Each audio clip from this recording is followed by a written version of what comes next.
আসসালামু আলাইকুম। প্রিয় আমার সহযোদ্ধা ভাইরা কেমন আছেন? আশা করি সকলে ভালো আছেন এবং সুস্থ আছেন। দেশ ও দেশের বাইরে যে যেখান থেকে আমার এই ভিডিওটি দেখতেছেন অবশ্যই আমার চ্যানেলটি সাবস্ক্রাইব করে দেবেন।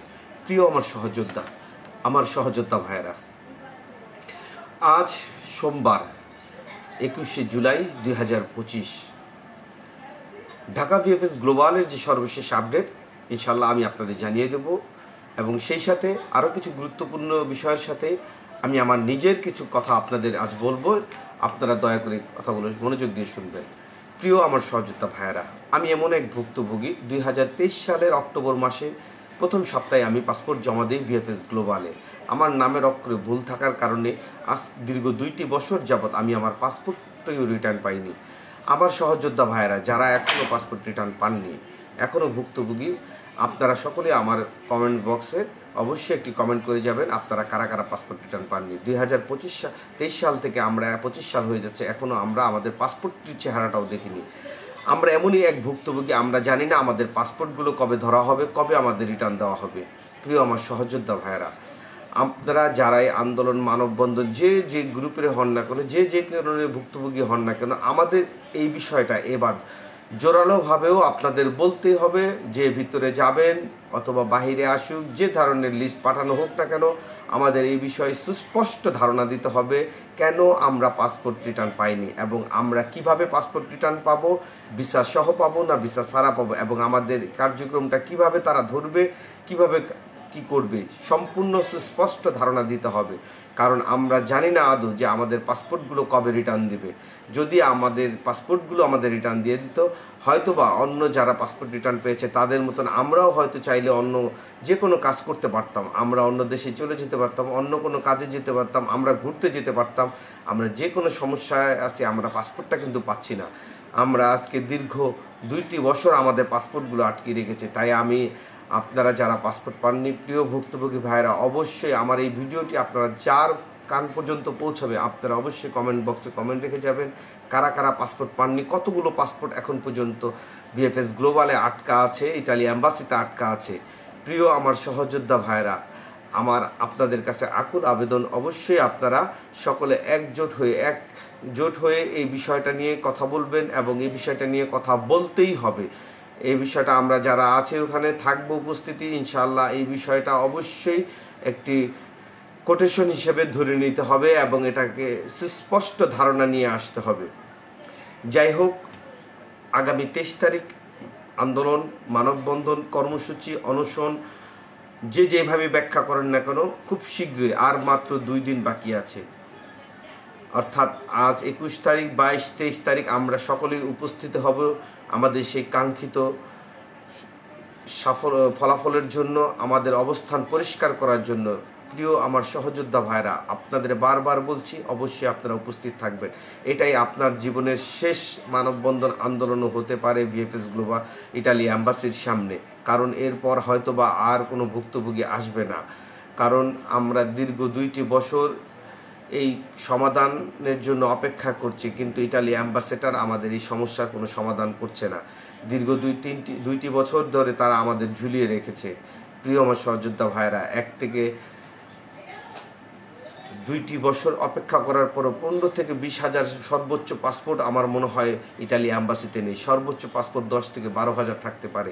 এই পাসপোর্টগুলো তারা চাইলে 1 মাসের মধ্যে ক্লিয়ার করতে পারে, কিন্তু আমাদের মূলা কলা সব কিছু ধরিয়ে তারা রেখেছে। আর সহ্য করার মতো না, আমাদের পিঠ দেয়ালে ঠেকে গেছে। আমরা সকলেই খুব কষ্টের মধ্যে আছি।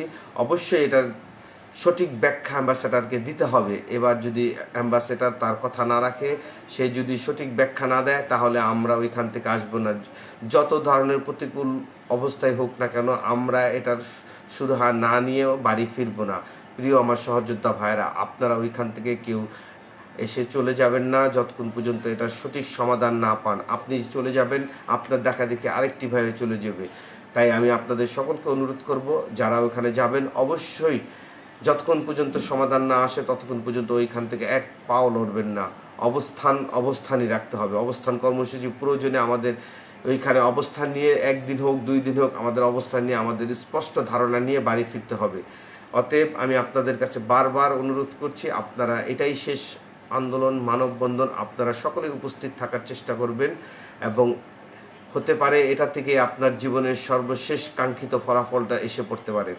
প্রিয় আমার সহযোদ্ধা ভাইরা, আজকে ঢাকা বিএফএস গ্লোবালের যে সর্বশেষ আপডেট, সেই আপডেটটি আপনাদের জানিয়ে দিচ্ছি। আজকে ঢাকা বিএফএস গ্লোবাল থেকে 2024 এবং 25 সালের পাসপোর্ট সাবমিটের সংখ্যা ছিল প্রায় 80 থেকে 100+ এবং বেশিরভাগই 2024-এর পাসপোর্ট যারা এখনও জমা করতে পারেননি তারাই 2025-এ পাসপোর্ট রিইস্যু করে ওয়েব ফর্মের মাধ্যমে অ্যাপয়েন্টমেন্ট ডেট নিয়ে জমা দিতে আসছে এবং 2025 সালেরও বেশ কিছু পাসপোর্ট জমা দিতে আসছে। আপনারা হয়তো অনেকে জানেন না, গতকালকে আমি আমার এক বন্ধুর পাসপোর্টের জন্য আবেদন করেছি ওয়েব ফর্মে 2025 সালের কাগজ, যার কোটেশন সংখ্যা ছিল 10,109।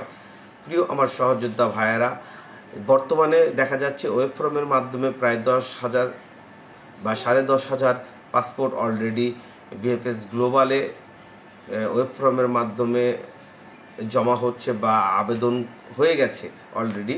তাহলে দেখুন, গত 2025 সালে এসে প্রায় 10,000 পাসপোর্ট কিন্তু না হলো 9,000 পাসপোর্টের কিন্তু সমাধান তারা দিয়ে দিয়েছে। কিন্তু আমরা 2023 এবং 24 সালের লোকেরা কি অপরাধ করেছি, আমাদের কি অপরাধ, কেনই বা আমাদের আজকে এইভাবে আটকিয়ে রেখেছে? এই জবাব অ্যাম্বাসেডারকে দিতে হবে। কেনই আমাদের এইভাবে সে আমাদের প্রয়োজনে আমাদের কাজ রিজেক্ট দিয়ে দেব, সমাধান চাই। ভিসা দেব বা রিজেক্ট দেব, সমাধান দিতেই হবে। প্রিয় আমার সহযোদ্ধা ভাইয়েরা, এবং আজকে ঢাকা বিএফএস গ্লোবাল থেকে প্রায় 100-এরও অধিক ভিসা হয়েছে এবং গত মাসে যারা জমা দিয়েছেন রিটার্ন পাসপোর্ট 2025 সালের, অবশ্য 2025 সালের মাত্র ভিসার হয় 2 থেকে 3 দিনে, 4 দিনে, 5 দিনে ভিসা দিয়ে দিচ্ছে, কিন্তু গত মাসে যারা রিটার্ন পাসপোর্টগুলো জমা দিয়েছেন তাদের ভিসাগুলোর পরিমাণ সবচেয়ে বেশি। আর বর্তমানে রিটার্ন পাসপোর্ট জমা দেওয়ার পরিমাণ একেবারেই সামান্য, 10 থেকে 15 জন, 20 জন এরকম বর্তমানে রিটার্ন পাসপোর্ট জমা দিচ্ছে। গতকালকের কিছুটা বেশি ছিল, কিন্তু আজকের অবস্থা আরও কিছুটা কম, 15-20 জনের মতন রিটার্ন পাসপোর্ট জমা দিয়েছে, হয়তো বা আরও বেশি হতে পারে, কিন্তু সেটা আমার জানা নেই। যাই হোক, আজকে ফ্যামিলি ভিসার পরিমাণও নেহাত কম নয়, আজকে ফ্যামিলি ভিসাও প্রায় 30-এর অধিক ভিসা হয়েছে। আরেকটি লক্ষণীয় বিষয় হচ্ছে বর্তমানে 2024 সালের একাধিক ভিসা হচ্ছে এবং 2025 সালের এপ্রিল মাসের ভিসা হচ্ছে। আপনাদের আবারও বলছি, যারা এপ্রিল মাসে জমা দিয়েছেন অনেকেরই 2025 সালের এপ্রিল মাসের ভিসা হচ্ছে।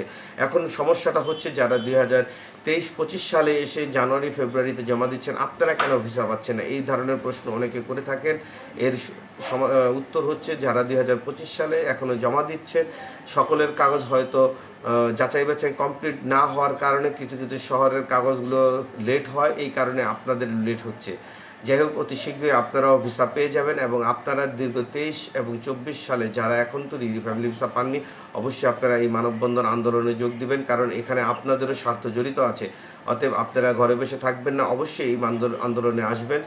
যাই হোক, আজকে ঢাকা বিএফএস গ্লোবালের এটাই ছিল আপডেট। আর এখন আপডেট দেওয়া চাইতে মানববন্ধন বা আন্দোলনের কথাটাই বেশি বলা হয়, এর কারণ হচ্ছে সামনে আমাদের আর সময় নেই। সকলে উপস্থিত থাকবেন এই কামনা করি আমার ভিডিওটি এখানে শেষ করছি। আসসালামু আলাইকুম। সকল ভালো থাকবেন, সুস্থ থাকবেন। আসসালামু আলাইকুম।